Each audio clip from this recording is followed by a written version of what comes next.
I'm excited to share with you the first video in the 5-part series of the 5 simple steps to setting up your guitar to play at its peak. This is part 1. It's called Demolition and Cleaning. Before we get started on my 5-step process, let me say a couple quick things for you.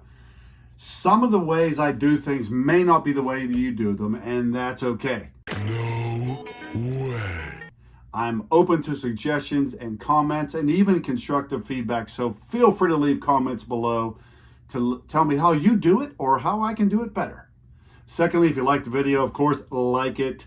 And if you haven't subscribed already, what's your problem, man? Before we get started, you're going to need some tools for this project, and a lot of them can be household tools, but let me show you the basic tools you're going to need right off the bat. Wire cutters, some kind of straight edge, some feeler gauges, fret rocker, some kind of gauge to tell you string depth, string winder, either the one that goes in the end of a drill or the manual one, screwdriver, a capo. It's good to have a cleaning solution on hand for cleaning the body while you're at it. Fast fret, that cleans off the fretboard really well.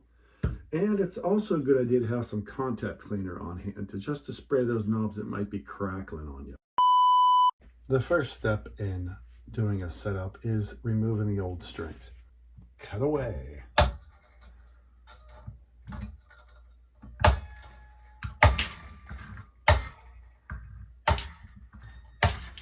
You want to cut them, then unwrap them up here.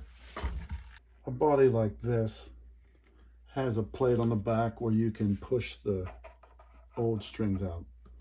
Yeah, this one's stuck, so let's show you what I do. Take an old string, stick it in there, push a little bit, pow! Get that stubborn puppy out of there. Once I have all the strings removed, then I like to do a thorough visual inspection to look for any issues that I might notice. And I start right at the top of the guitar headstock. Tighten everything that can be tightened. Don't go crazy, don't over tighten. But for instance, the tuning machines here, I like them to have some resistance, and I like them to have the same amount of resistance. So right now this one is pretty tight. This one spins easily. This one's tight. So this one right here, I'm going to just snug up a little bit, hold the head in place, just tighten a little bit, compare it, and like, there you go. I like to tighten up these tuning nuts right here. They hold the tuning machines in place. So grab the bevel like this, hook on the head. That's pretty snug. Don't go crazy. You don't want to dent the wood. Just make sure they're snug. Let's flip it over, and we will just make sure that these little screws on the tuning machines on the back are tight. Yours may be a little different. You might have 2 screws. You might not have any screws. I like to snug these up a little bit to make sure. Now we're working our way down the body. This is a set neck, which means there are no visible screws, right? So it was put together at the factory and finished beautifully. A lot of times on Fenders and various models, you'll see like a plate here with 4 big screws in it. I like to tighten those up, make sure they're real snug. Once again, don't over tighten. This one needs nothing here, but I also like to make sure these plates on the back are snug because once again, they can rattle. And we'll see, they're a little loose. Let's tighten it up a little bit.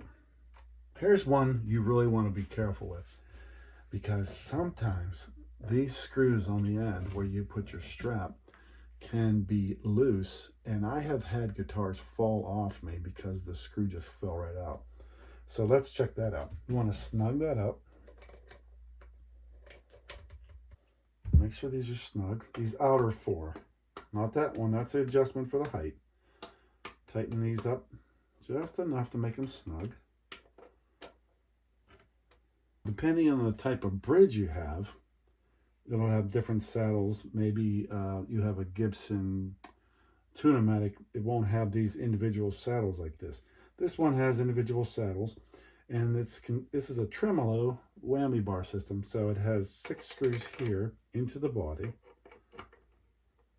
I'm just going to make sure they're not too tight. And then I just want to make sure the knobs spin. And I want to make sure they're not too loose. And I want to make sure this works well. For this part of step 1, you're going to need something to clean the fretboard. I like to use Fast Fret, right? But you can use oil. There's also some here, number 65, Dunlop's fretboard oil. You can use that too. I like this because it has a built-in dauber.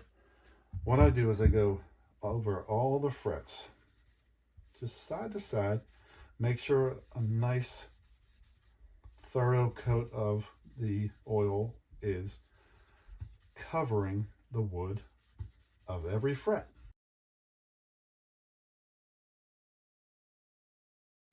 And I take a dark cloth. I don't want to use a nice bright blue one that I usually have. And I just rub like crazy. And every bit of the fretboard, I try to wipe it down very thoroughly.